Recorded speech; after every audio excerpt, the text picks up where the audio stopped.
Welcome to the PCN Capitol Preview. I'm Francine Schertzer. Today we'll discuss the upcoming election. You can join our discussion by calling us at 1-877-PA6-5001 or text us at 717-219-4001. But first, we're joined by Berwood Yost, Director of the Floyd Institute Center for Opinion Research at Franklin and Marshall College. Thanks so much for joining us, Berwood. Good morning. Thanks for having me. Let's look at the Franklin and Marshall's most recent poll that was released on April 4th. Your general overview was that Pennsylvania voters continue to be pessimistic about the economy and the direction of the state, but less than they have in prior months. Can you talk about that a little bit? Yeah, I'd be happy to. When you characterize the feelings of citizens and voters in this state right now, they're still pessimistic, but you can see these slight improvements over time. And so whether it's the state heading in the right direction, whether it's assessments of personal finances, whether it's expectations about the future, slowly those things are improving. They haven't reached the point where people are perfectly satisfied or where more of them say they feel better than worse, but it is moving in that direction. And I would say decidedly better than it was. Those sentiments, that optimism versus pessimism about things in general, are better than they were last fall, certainly better than they were a year ago. And so that, I think, if you're a Democrat, is positive news. If you're a Republican, the fact that not everyone feels that way, that it's still more pessimistic than optimistic, is probably something that you take to heart. Let's move on now to the U.S. Senate race. You polled Bob Casey continues to lead Dave McCormick 46% to 39%. Is that consistent what you've seen in recent months? Yeah, those numbers really haven't changed much. And that's probably because the candidates haven't been advertising all that heavily. I think just recently we've seen some television ads from them. That race has certainly been under the radar. And I think we'll see things change as the candidates ramp up their efforts to communicate with voters. But that race has stayed. We've asked about the Casey-McCormick matchup numerous times over the past year, and it's stayed pretty consistent. And I would say a big reason for that, probably two big reasons.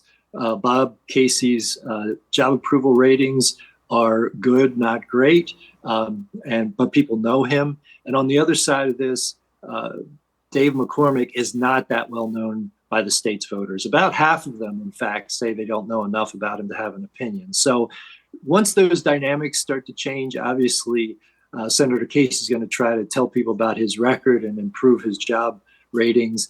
And Dave McCormick's going to try to raise his profile. As those two things happen, we're going to see the race, I'm sure, the dynamics of the race change a bit. I'd like to move on now to the presidential race. The poll had several questions that were kind of issue specific regarding how people felt about the candidates on particular issues. One of them was the economy, who's most prepared to handle the economy. Biden came in at 39%, Donald Trump at 48%, both 1%, neither 11%. A moment ago, you talked about how voters were pessimistic about the economy, but less so. How significant of an issue will this be at the polls?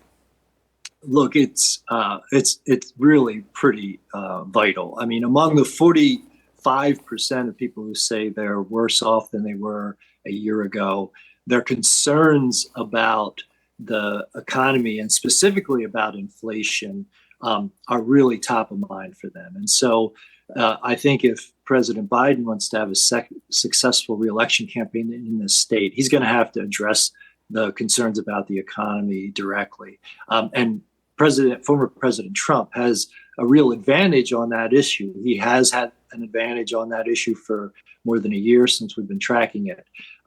So that's probably his greatest strength, and at the moment, Biden's greatest weakness in this state. On the other hand, President Biden does have some advantages. We'll talk about, I'm sure, some of the values issues around things like abortion, same-sex marriage, those kinds of things. President Biden has a real advantage there. Character issues, honesty, and trustworthiness, many voters give him the edge. And of course, though, we can't talk about this without talking about age. And there's a substantial number of voters, about 40%, who think both of those candidates are too old to serve as president. This seems like a good segue, let's talk about the values issues. Who is close to your views on values issues such as abortion and same-sex marriage? Joe Biden at 48%, Donald Trump 35%, both 1%, neither 11%. Abortion was said to be a key factor following the 2022 Dobbs decision. Is it still a significant issue in this election?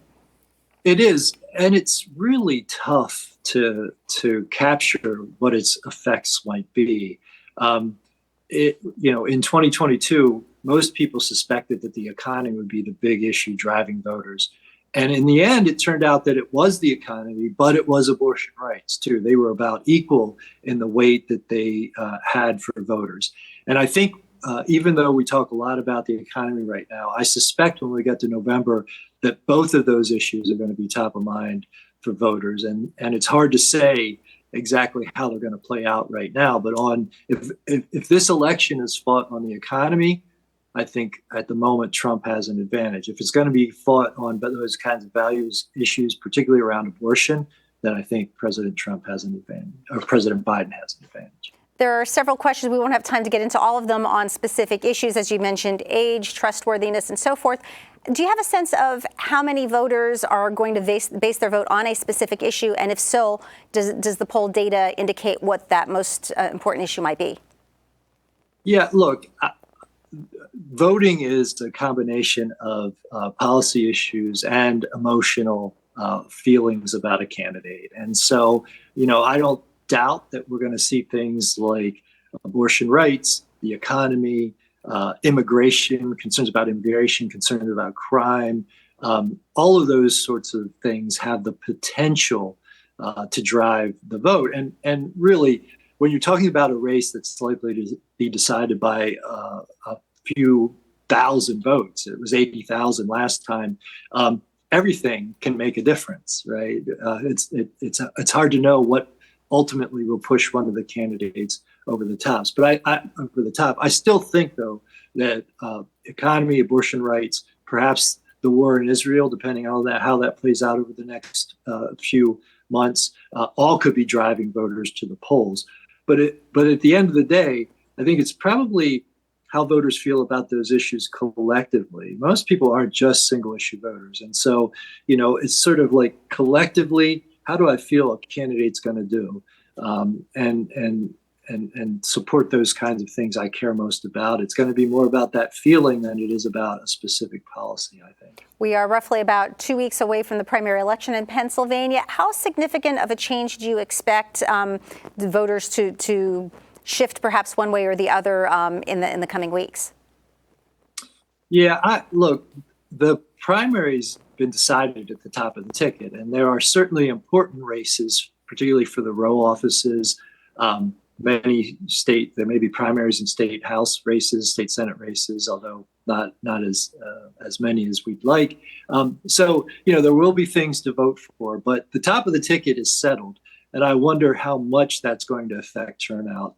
If we had a really competitive race, say Nikki Haley and Donald Trump were still fighting it out on the Republican side, if President Biden had a challenge on the Democratic side, we would see pretty high turnout. We're not going to have that this time. So I think we've already turned our attention for the most part to the general election, because even in the Senate race, we don't really have any competition, any contest there. So the top of the ticket is sort of bare. And I'm expecting that we're not going to have terrifically high turnout this time around. Berwood Yost, thank you for joining us this morning. Good to see you, Francine. Thank you. More of the PCN Capitol Preview after this short break.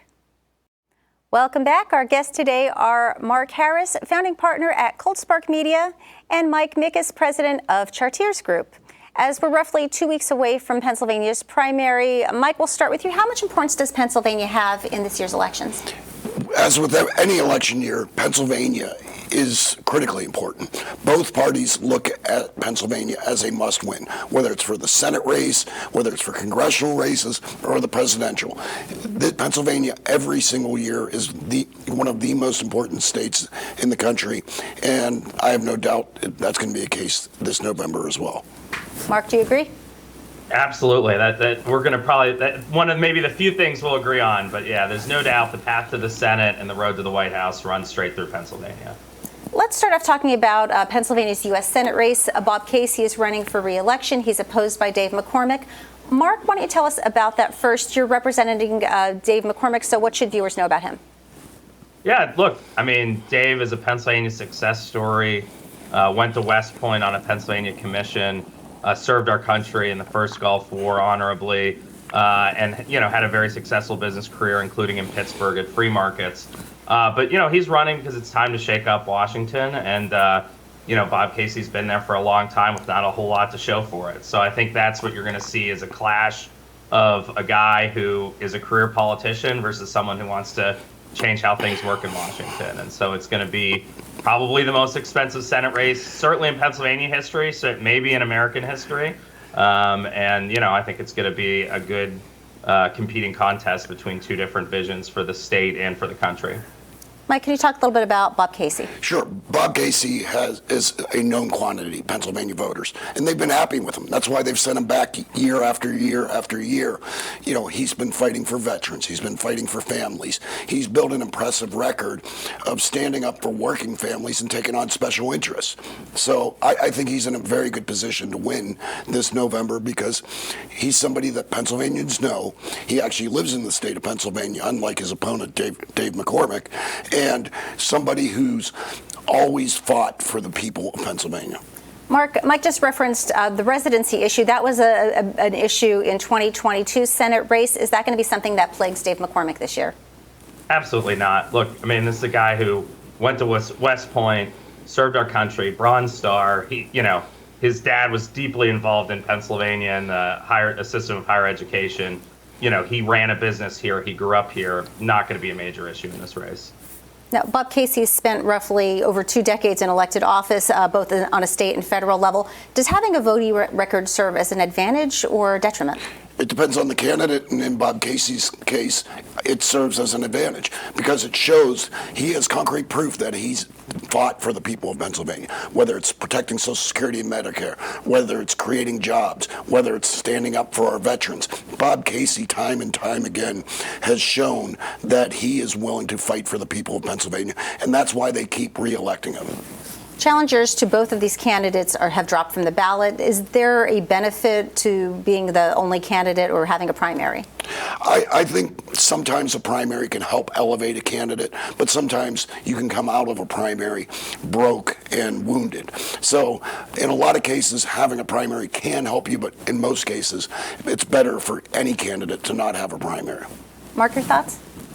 Yeah, I mean, look, I think this is maybe the only Senate race in the country where we kind of know who the two competitors are from Jump Street. And, you know, I think that's been clear as, you know, Dave's already on the bus working his way across the state. Obviously, Senator Casey's in D.C.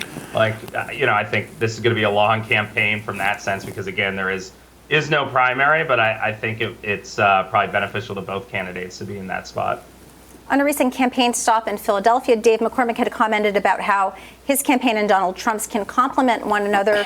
Do you think that alignment, how does alignment with Donald Trump's candidacy affect a candidate? Yeah, I mean, look, I think this could be a very high turnout election. There are lots of people all across Pennsylvania on both sides, Republicans, Democrats, Independents, who are going to come out and vote. And the truth is, and this is a big change from when I started my career, but high turnout elections are good for Republicans, right? Our voters tend to be the lower turnout voters. It is good to have a high turnout election. Donald Trump's name on the ballot is certainly going to help on that end. I think the presidential race is going to be very close in the state. I mean, pretty much all the public polling shows President Trump with a small to medium-sized lead in the state. That's very encouraging from his perspective, and I think is obviously going to be helpful for Dave McCormick to get across the finish line. Pennsylvania, once again, is going to be a close state and in the presidential and in the Senate race. Pennsylvania's always a close, there's always a close race in Pennsylvania. But the bottom line is, Dave McCormick being tied to Donald Trump is not going to help him. Donald Trump, he may lead in the polls right now, but in the end, he's never going to pick up enough suburban voters to win the state of Pennsylvania. And Dave McCormick has a complicated history with Donald Trump. Donald Trump has gone after him for all the work he's done shipping jobs to China. And in the end, he's going to have a problem where hardcore Trump supporters are not going to vote for him. They may not vote for Bob Casey. They may leave the ballot blank in that race. But at the same time, he's not going to win over moderate voters in the suburbs because he has done so much to try and make up with Donald Trump. Mark, can you talk a little bit about the coattail effect and the impact that it may have if a candidate, such as one of the U.S. Senate candidates, aligns themselves with one of the presidential candidates? I mean, look, we're to not talk about the elephant in the room, Joe Biden. Joe Biden's the most unpopular president facing re-election in modern history. His numbers in Pennsylvania are this side of awful. And so, Bob Casey is a huge problem of Joe Biden. Whether it's policy-wise, immigration in particular, he has backed all of Biden's failed policies. And Dave McCormick is, as Mike Mikus said, is an independent guy. He's going to stand up. He's going to agree with people when they're right, and he's going to disagree with them when they're wrong. That's what the people of Pennsylvania want. That's why not only is Dave McCormick going to do well in rural Pennsylvania, but he's going to do very well in the suburbs because people want that sort of independent voice. I never said he was an independent.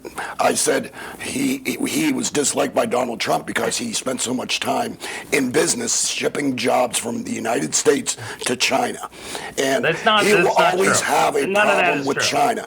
Well, Donald Trump pointed that out. It wasn't what I said. It was what Donald Trump said. No, I'm just saying. I would find it odd that the Dave McCormick campaign would call Donald Trump a liar.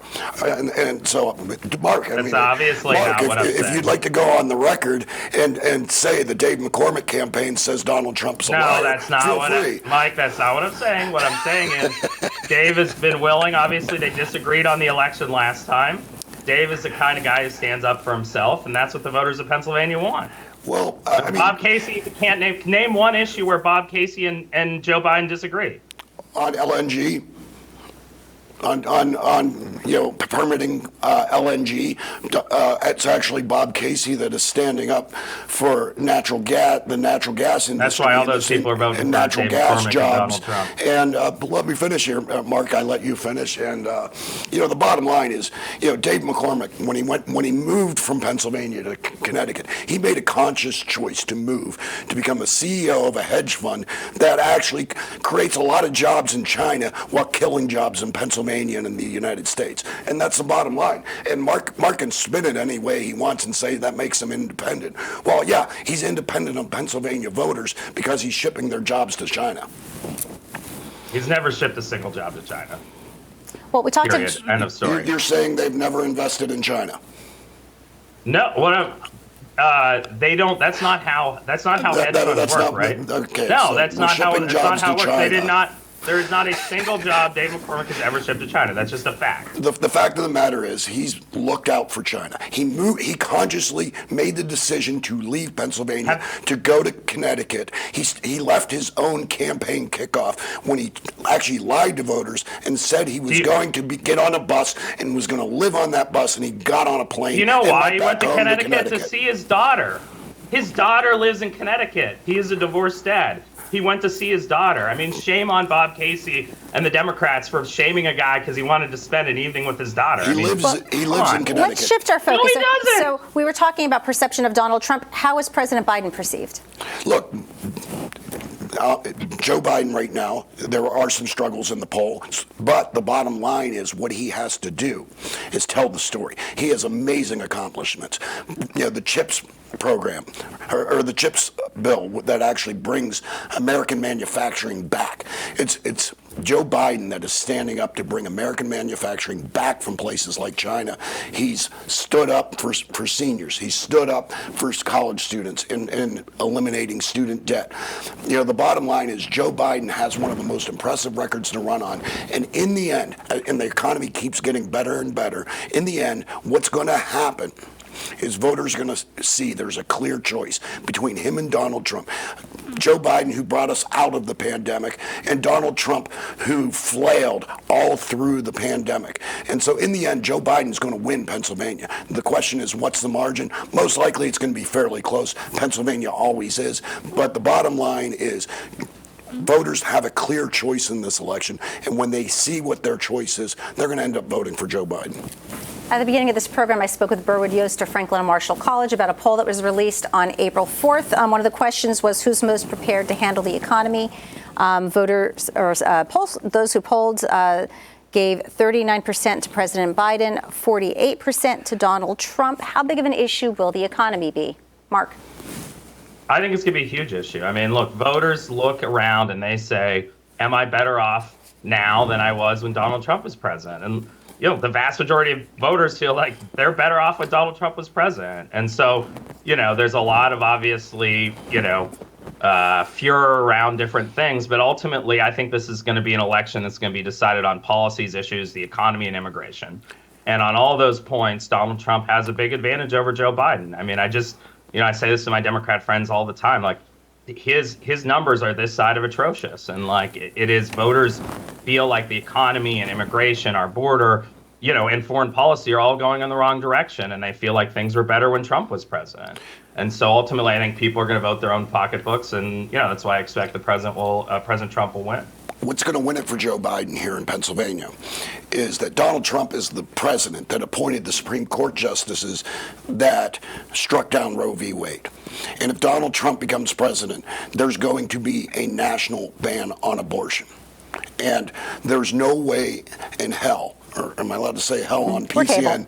We're all adults here. But there's no way in hell the voters of Pennsylvania are going to vote for Donald Trump, which means they're going to be voting for a national abortion ban. Mark, I'll give you a chance to respond in just a second. I just want to look at another piece of poll data we talked about earlier this morning. Who is closest to your views on value issues such as abortion and same-sex marriage? Those polled gave 48% to President Biden, 35% to Donald Trump. The Dobbs decision appeared to have a significant impact in 2022. Do you think that's still an issue this year? Yeah, look, obviously abortion is an issue. I don't think Republicans as a party handled the messaging on it very well in the 22 election. And I think, look, just this morning, President Trump is out with a new, not new, really reiterating what his position has been, which is opposition to any national ban and belief that states should handle it. Here in Pennsylvania, it's 24 months. That's a bipartisan thing that Senator Casey's dad, Governor Casey, put into place. And I think voters can have a lot of confidence that that law is going to continue to be in place. And, I think Republican candidates from Dave McCormick and Donald Trump have been clear that they opposed any national ban. Make no mistake about it. Dave McCormick and Donald Trump are out of step with the people of Pennsylvania when it comes to the issue of abortion. Dave McCormick, who's trying to cozy up to Donald Trump, who said in the past that women should be punished for having an abortion. So whatever Donald Trump said this morning has nothing to do with the reality. He's the one that appointed the Supreme Court justices that overturned Roe v. Wade. It's Donald Trump and Dave McCormick that oppose a right of a woman to have an abortion. The Republican Party, including Dave McCormick and Donald Trump, are just too extreme. They're too extreme for Pennsylvania, which is why Bob Casey and Joe Biden are going to win. So we talked about the economy, we talked about abortion. What other issues do voters care about, particularly in the presidential race? I mean, the number one issue in the state of Pennsylvania is immigration. I mean, that is going to be I predict that's going to be the defining issue of this race, the absolute failure of the Biden administration and the Democrats to handle this issue, which has clearly reached a crisis point. It is continually at the tops of all the surveys. I just think this is an ongoing catastrophe for the country and for Democrats. And voters have a lot more confidence that Republicans are going to be able to tackle this issue. Well, the fact of the matter is there was a deal in Washington, and actually Senator Casey supported the deal, and as did Joe Biden. But Donald Trump issued orders to the Republicans in the House of Representatives to kill the bill that would help address the immigration crisis that we're facing. It's the Democrats, it's Joe Biden, it's Bob Casey who are trying to get things done, and it's Dave McCormick cozying up to Donald Trump, the man that single-handedly killed any effort to fix our problems at the border. It's Donald Trump and Dave McCormick. Right now the voters aren't paying close attention to this race, but when they learn the truth of what's going on and why the issues at the border have not been addressed, they're going to look at Bob Casey and they're going to look at Joe Biden and they're going to decide to vote for Bob Casey and Joe Biden. There's been speculation over who Donald Trump will pick as his running mate. How important is the vice president selection? I think it's largely an overblown thing. I mean, look, you want to have someone who's capable of doing the job, right? And voters need to have confidence. I mean, obviously, the Sarah Palin situation might be a good example of a mispick, but I think largely people vote for who's at the top of the ticket. And so it makes a marginal difference, but it certainly, I don't think, is a major factor. Broken clocks right twice a day, and Mark Harris and I have just agreed twice, so I think that'll be the last time. Yeah, I think the selection of a vice president, barring, someone clearly out of the mainstream, it generally has no impact on how a presidential race unfolds. Mark, I want to circle back to you for a second. How has Donald Trump changed the Republican Party? I mean, look, when I got into this business, the Republican Party was was the country club party, and that certainly is not the case anymore. We are the party of the working class, regardless of race, and I think that is, one of the undertold stories has been the end of or the decline, really more accurately, in racial segregation, racial polarization in our politics. And I expect Donald Trump is going to and Dave McCormick are going to do better in the Hispanic and African American communities than almost any Republican, largely because of these long-term trends. So, I think that this is an exciting election cycle for the future of the state. And, again, Pennsylvania is going to be the bellwether. I'd like to shift our focus a little bit and talk about voting procedure. Pennsylvania's election law was changed in 2019. Some of the changes included making it easier to register. Straight ticket voting is done away with, as well as mail-in voting. How has that impacted elections in Pennsylvania? It wouldn't have had as big of an impact on who wins a race if Donald Trump hadn't gone after the process of mail voting. But now mail voting has become a huge advantage for Democrats in Pennsylvania. And it'll probably be one of the reasons Democrats win, because the Republican Party and Donald Trump convinced Republican voters that it was wrong, that it was dangerous, that that their vote wouldn't be counted if people voted by mail. So as a result, Democrats are able to bank hundreds of thousands of votes before Election Day. And quite frankly, it's why Joe Biden won in 2020. It's why the Democrats did extremely well in 2022, and why they're going to do well again in 2024. The Republican Party has since reversed course because they saw what happens to a lot of people on Election Day. They get busy. They may have car problems. They're not able to make it to the polls. So mail voting is one of the great compromises that we saw come out of Harrisburg, where the Republican legislature passed it, the Democratic governor signed it, and it makes voting easier for people in Pennsylvania. And I think Pennsylvania can do even more to make it easier for people to cast their ballot. We don't need policies to make it harder for people to vote. We need policies to make it easier, because the more people that are engaged, regardless of who it benefits, is just good for Pennsylvania. It's good for our country. The more people that get an opportunity to vote it makes every voice heard. Does the Republican Party have a formal position on mail-in voting? I mean, look, I think it's been a big priority for Republicans. Was just announcement that our national, the people who help out in state legislative races, the RSLC, is going to launch a massive 7-figure campaign to get Republican voters to vote in the mail. So I don't agree with everything that Mike said, but I certainly agree it's been a big disadvantage for us as a party, and we need to address it, and I think we are working to address it. And I agree, we should get more people to vote. And I think there are two other common sense ways, and Mike and I might also agree on this, I don't know. One is in-person early voting. I do a lot of work in Florida and other places, and in-person early voting is a great way to help increase participation. And two, I would hope the legislature and the governor can come to an agreement on pre-canvassing. If we could count mail ballots in advance, Florida drops their election results like 80% of their ballots within 20% of the polls, 20 minutes of the polls closing. That gives voters a lot more confidence in the system. And so I think those, me personally, just speaking for me personally, I think those are two great things that we could do to help improve Pennsylvania's election system.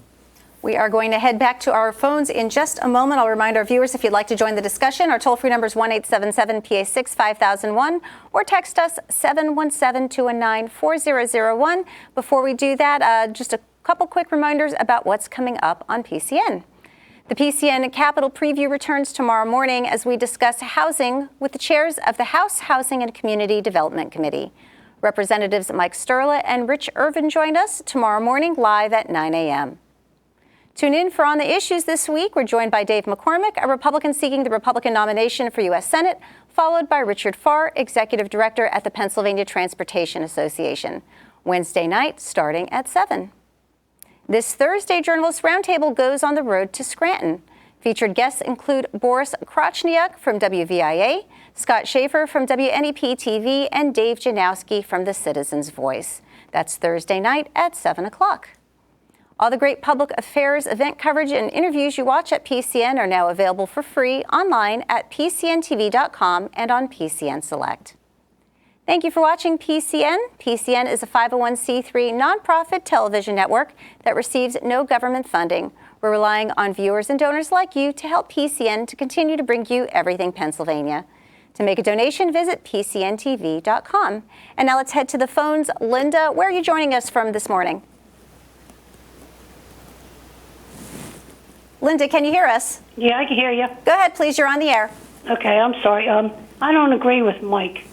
Pennsylvania needs to have voter ID. We have laws that, that's what we need. And about the border needs to be closed. It's not Trump that stopped the bill. It's what was in the bill. People need to tell the truth to the American people, and they will know what's going on. We know exactly what's going on. That's what they need to talk about. And how did the people get, a couple of years ago, 2 years ago, I think it was, Allentown wanted to vote to get rid of English. How did we get push one on the phone for English? This is United States of America. We have vets sleeping on the streets. It's not Trump that wanted to stop it. It's what was in the bill. Tell everybody what was in the bill and see what you get. Thank you very much. I appreciate it. Have a good day. Should I take that? Well, what was in the bill was money for additional border agents, money for for the courts so they could actually process. There were a number of proposals to actually crack down to make it harder for people to come in illegally. But Donald Trump didn't want Joe Biden to be able to campaign on fixing the issue or taking steps to fix the issue, and it's been well documented that he told the Republican leadership in the House to oppose it, even though almost everything in that bill was supported by the Republicans. It was policies that they had already come out in favor of. So, the bottom line is Donald Trump wanted an issue, and the Republicans like Dave McCormick here in Pennsylvania, even though he's not going to be in the Senate or not currently in the Senate, they do whatever Donald Trump wants. And Donald Trump didn't want Joe Biden to have a win, and therefore our border is not being fixed. Look, I think, it's rich for the party in power, the party who is the presidency, to be blaming Dave McCormick, who, as you pointed out, isn't even in the Senate yet, and Donald Trump for the situation at the border. I think this is pretty clear. Voters understand it. No amount of spinning is going to undo that when you're the president, you are responsible for things like the border. And it's not just that he hasn't done anything. He's proactively encouraged people to come to this country, right? He's adopted policies that have resulted in this crisis. So, look, I think voters are going to see through this smokescreen. And the polling shows it pretty clear. They clearly blame Joe Biden and the Democrats overwhelmingly for this catastrophe. And, I think that that's going to be a major issue this fall in the election. Let's move on to another topic now. In the State House, the Republican caucus has announced that they would like to pursue a constitutional amendment to require voter identification. Mark, we'll start with you. How would that affect elections? Look, I think it helps to increase confidence in the elections. Voter ID is something that has broad bipartisan support in polling, and I think it'd be a common sense thing that can be done and help give voters more confidence in the outcome of our elections. The fact of the matter is, voter ID has been used by Republicans in states where they're controlled by Republicans to try and drive down minority turnout. That's why you saw in places like North Carolina where the Republicans actually were caught requesting data of what forms of ID would have a more negative impact on African American voters. Voter ID, it's a smokescreen. It is done simply to drive down turnout by people who are marginalized, whether they're seniors, whether they're minorities, people who are less likely to have an ID. The bottom line is there isn't much fraud in our elections. Our elections are secure. The Republican Party has been looking for nearly 4 years now for the so-called fraud that occurred in the 2020 election, and nobody can point to any widespread fraud. So voter ID is unnecessary, and it's designed to be unfair to people who are poor, who are more elderly, or minorities. It's not about election security. It's about trying to win elections and to keep people from voting. I mean, it's just the facts don't bear that out. I mean, Georgia, we can remember back to Georgia where Major League Baseball moved this All-Star game because of their election and security bill.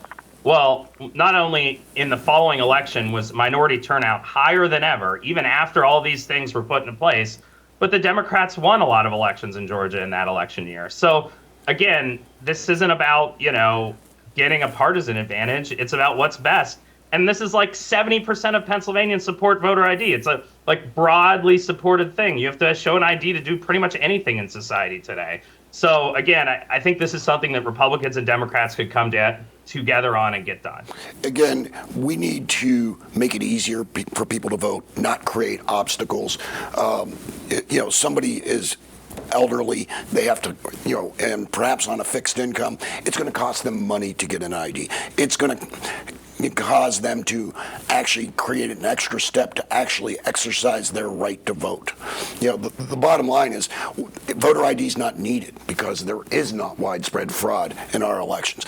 Mark Harris knows this. Every Republican knows this. And that's why the Republican Party was caught trying to get data to determine which forms of ID would requiring a certain form of ID would make it harder for minorities to vote. That is the only reason the Republican Party has been pushing voter ID. It is to disenfranchise voters. Let's shift our focus again. The Philadelphia Inquirer recently reported that they think Philadelphia will be pivotal in determining the election this year. Your thoughts on whether Philadelphia or other regions may be seen as a bellwether as to how Pennsylvania will vote? For the Democratic Party, turnout in Philadelphia is always crucial. The higher the turnout, the better it is for Democrats. Democrats will do exceedingly well in Philadelphia, but one place I would look at are the suburbs of Philadelphia and the suburbs of Pittsburgh. They have become solidly Democrat in recent elections, and the increased turnout there will be critical. I've always said a lot of these suburban voters, they are not married to the Democratic Party. They're just dating the Democratic Party right now. So we have to do a lot of work to make sure that they stay in the Democratic column. But at the same time, we need to focus on building turnout if we're going to be successful this fall. Mark, what regions seem most important to you? Yeah, look, I largely agree. I think the suburbs are going to be a big battleground area. Republicans have to do better. I've long said there is no path. I mean, I worked for Pat Toomey in his elections. There is no path to winning statewide without doing well in the suburbs. That doesn't matter regardless of which party you're in. And so Republicans have to do better in the suburbs. That's going to be a major focus. But I would, just to go back to Philadelphia, I mean, I do expect that both Donald Trump and Dave McCormick will have historically good showings. Look, they're still going to lose Philadelphia. But, if a Republican can get to 18% or so in Philly, it's very difficult to lose statewide. And I think that both Trump and McCormick will be in a position to do that. And I think you're going to see historically good showings for the party in the city, which, is very encouraging. I think it's something we have to do in the long term. I think, having more competition in the cities. I mean, I just look in Allegheny County last year where we had, in a very Democratic county, Republicans only lost the county executive race by two points. I think Allegheny County also is going to be incredibly crucial for this election. Dave McCormick and Donald Trump, need to do well there in order to be successful, and I think they're going to. Are there key demographic groups you're looking at as the undecided that you're really targeting at this time? Look, I think there are a couple of key groups. Women without a college degree tends to be a big swing constituency in these elections. I think Republicans have to go out there and make the case on why their economic policies are good, are beneficial to those voters, and the failures of Joe Biden. I think suburbanites, again, of all stripes, are going to be important. It's particularly suburban women, and Republicans have struggled there, and we got to do better. And so I think those are two key demographics that, from a swing voter perspective, are going to be really important for all the candidates. Yeah, I would agree that suburban women are incredibly important. And the fact that Dave McCormick and Donald Trump want to make abortion illegal, I don't think is going to do anything to win these women over. I think when people look at their 401ks, that are through the roof, probably upwards 30-40% since Joe Biden's become president, they're going to look at the facts. Where Donald Trump, where was the stock market when Donald Trump was president? Where's the stock market now? What did their 401k look like when Donald Trump left office? What does it look like now? And I think when they do, I think Bob Casey, I think Joe Biden are going to be successful here in Pennsylvania. Let's shift and talk a little bit about endorsements just briefly. State committees met earlier in the year to provide their endorsements. Does an endorsement by the Republican or Democratic state committee hold the same value now that it did maybe 10, 20 years ago? I don't think it does. In fact, if you look at over the years, I can only speak to the Democratic Party. The endorsed Democratic candidate running statewide lost the race, the Democratic primary, a majority of the time. So I think the biggest thing is right now, voters are a lot more independent. They're not looking for a party or individuals to tell somebody who they should vote for. They're going to make up their own minds. And, I personally would like to see the Democratic Party move away from endorsements. I don't think it's necessary. I don't think voters want it. And, as we're seeing more and more, they don't listen to it. Mark, your thoughts on the value of a state committee endorsement? Look, it depends a lot. And on the Republican side, in a statewide judicial race or something, it's hugely determinative on our side of the aisle. And so, but it is something like for Dave McCormick here, I think, it's a sign of how much unity he's brought to the party, that he's been able to bring together all the disparate wings of the party and get an early endorsement. He got an endorsement in the fall, which is incredibly historically rare for us. We almost never do endorsements in the fall.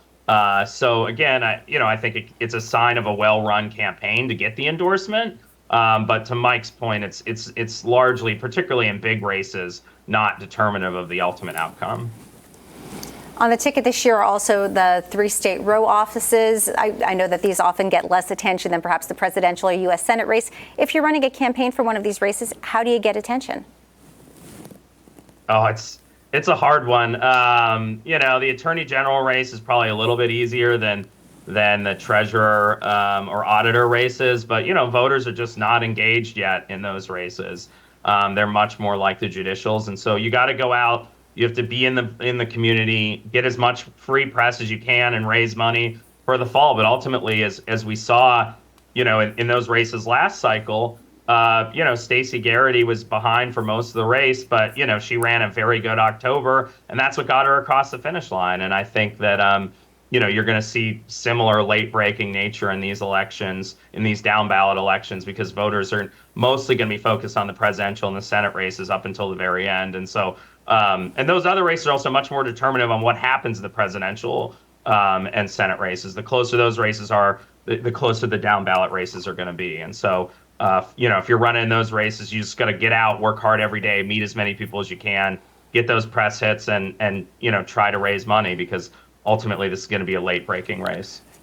Yeah, I would agree with Mark. These down ballot statewide races are incredibly hard to get attention. The voters really don't think about them because they're not in the news every day. The Auditor General, whether it's the office or the campaigns, they're just not in the news every day. But I think they're incredibly important. And anybody watching this should take a look at who's running, because I think that, as a Democrat speaking, I think we have a great possibility of putting a great slate together that will actually help other Democrats, obviously above them and below them on the ballot. So it's a lot of work involved in running statewide for any office, but especially these offices. They need to go where they can get news coverage. It's hard to get coverage in places like Pittsburgh and Philadelphia. And so when I advise candidates running for those offices, I say go to the smaller markets. You will actually get coverage there.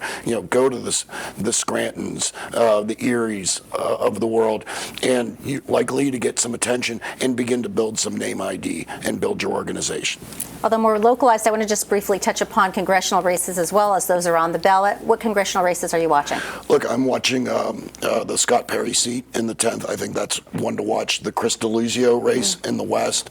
I would also look at Bucks County. I'm blanking on his name on that seat. And then I also would look at the Susan Wild seat. And then there are a couple wild cards. There's the Mike Kelly seat. Mike Kelly did sue 4 years ago to overturn the election, to throw out all the mail ballots that were cast in order to steal the election for Donald Trump. We'll see what voters have to say about that. I think they're, generally, the incumbents in all of these races are probably favored at this point, but they're close enough where, depending on how the election unfolds, they could switch hands. Mark, what races are you watching in congressionals? I mean, look, I think Republicans are going to hold their seats and pick up 3: the DeLuzio seat in Pittsburgh, the Susan Wild seat in the Lehigh Valley, which was longtime Pat Toomey's seat, and then are going to pick up the Matt Cartwright seat. So, I think for us, those are the 3 targets. And I think with President Trump and Dave McCormick at the top of the ticket, we're going to carry all 3.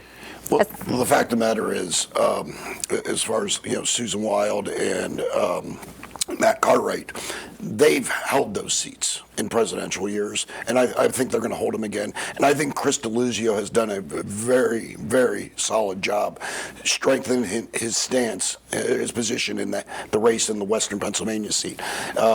He's been very vocal on the train derailment that happened just across the border in Ohio, and he has shown an ability and a willingness to stand up and fight for the people of the district, regardless of if it's Beaver County or Allegheny County. And one other race, it's a primary, but I'm watching, is definitely the Summer Lee seat. I mean, our Democrats going to keep an avowed anti-Semite in Congress. It's going to be really interesting to see what happens there. I mean, I've never been a big supporter of Summer Lee's, but I think, Mark, you should be embarrassed and ashamed, and you should apologize for calling her an avowed anti-Semite. Name one thing she's ever said that was anti-Semitic. Like a million things. That's why there was all the rabbis wrote the letter from her district, wrote the letter condemning her positions and her clearly ridiculously anti-Israel, you called her anti-Semitic anti-Semitic, and you should. Yeah, no, I'm not apologizing. I'm proudly. I would call her that to her face. I don't agree with a lot of her times. political positions, but in the end, it's disgusting, Mark. And I know you, Mark. You're a good guy, and you should apologize. That will have to be the last word. It's true. She is an anti-Semite. She's never even denied it. Unfortunately, we are out of time. Gentlemen, thank you both for joining us. PCN's Clorie Clark spoke with Senator Wayne Fontana on his legislation that would prevent credit cards from being used in online gambling. Senator Wayne Fontana from Allegheny County joins us. Senator, why did you introduce this bill that would limit credit card use in online gaming when you did? Well, from a couple things, reading some statistics about it, that there's already 36% of folks that do gambling online have issues, have had problems with that. That's according to a report by the Drug and Alcohol Department in with Penn State University have done some studies. Credit card debt is mounting at the same time. And there was an article in the Wall Street Journal about a young lady who was gambling, got into trouble by chasing her losses, running up her bet, kept getting credits from the company, the online company that kept sending her more credits, and she kept chasing and got her into a lot of trouble. In fact, she's reached out to me just last week asking if I needed any help. She would certainly testify whatever she needed to do. But reading all this information and a genuine concern about the credits that the DraftKings and FanBalls and all them, and now ESPN's in the business, I understand, ESPN Bet, giving these tax credits to folks and letting them use their credit card. As you know, they can be unlimited using a credit card, where a debit card or cash bank, it is a lot easier to control and a lot less tempting to chase your losses. So there's been a rise in credit card debt in the state, and also an explosion in gaming and online gaming. Have there been any studies, or do you have any data on a correlation or causation between those two things? Yeah, there seems to be a big correlation, especially from what I understand among younger online gamblers. Folks between the age of 21 and 30 something seem to be running that debt up and getting into more trouble. There's some statistics out there from the folks that handle problem gambling, that there's more and more young folks that are seem to be getting into trouble with it. And that certainly has a big influence on their future. If you're a young person and you're getting in that kind of debt early, that affects your rent, your utilities, your education, and maybe even buying a house. If you run it up to the point where you end up making payments. So, that concern, prompted me, and I did a little research. There are a few other states that actually ban credit card use, and I think it's something we should do. The state's a partner in the gambling business, and we have, I think, a responsibility to make sure that folks that do gamble are responsible in that action. Their advertisements even say it, right? They say, you have a problem, call the hotline. If you have a problem, make sure you get help. Please gamble responsibly. So I feel as an elected official, we have some obligation to try to make sure that happens. Talk about the state when it comes to the lottery. How does the lottery work when it comes to credit cards? Does the Pennsylvania lottery allow credit cards, and do we know how much people use it, if so? Yeah, they do. There's a lot of credit card use for everything, fantasy, football, all those kinds of things. It's being used for. It's on the rise. I don't have an exact statistic, but it's on the rise. There's no question. As more and more, iGambling is becoming more and more popular as we move forward. So yes, there's been increases in the use of the lottery, and I guess that's the pushback, because they're getting more and more use because of being able to use a credit card or iGambling. But what's wrong with a debit card? You use your debit card. It's not that you don't have to use a card; just make sure it's a debit card. And so I don't know that there's will be a big difference or a negative or a decrease in the use of, say, the lottery because of it. I think it's just a matter of folks getting used to using a debit rather than a credit. Can someone go into a brick and mortar casino and use a credit card? Yeah, they do. They can get cash advances for using their credit card. Obviously, they can do that. But this is focused on the iGaming. You could be at a sporting event watching a hockey game and bet on a basketball game in today's world. I have a casino in my district. I have 3 stadiums in my district. You can go into all of them and place a bet. And as time goes on, they're building suites to put TVs up to show you other sporting events while you're watching the one either on the ice or on the field. So the emphasis to gamble is more and more. The enticement to gamble is more and more.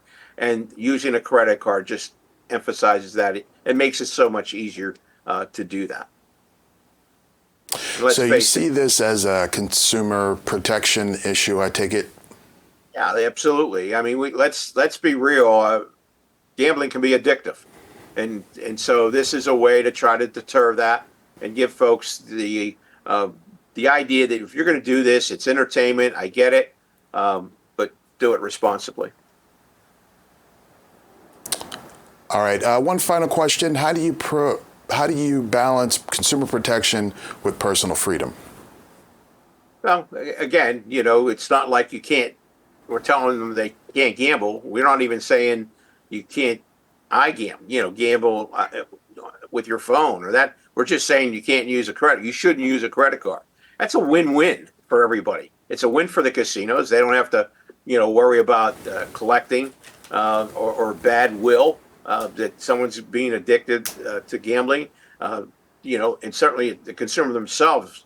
I mean, I bet if I talk to consumers that have gotten into a little bit of trouble with it, they'll be glad that they have some restriction on it.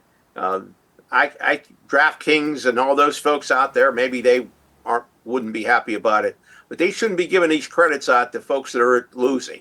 They know if they're losing, and they're giving them these credits to keep them gambling and for them to run up the debt. And using a credit card just makes it that much easier to do that. Senator Wayne Fontana, thank you very much. Thank you.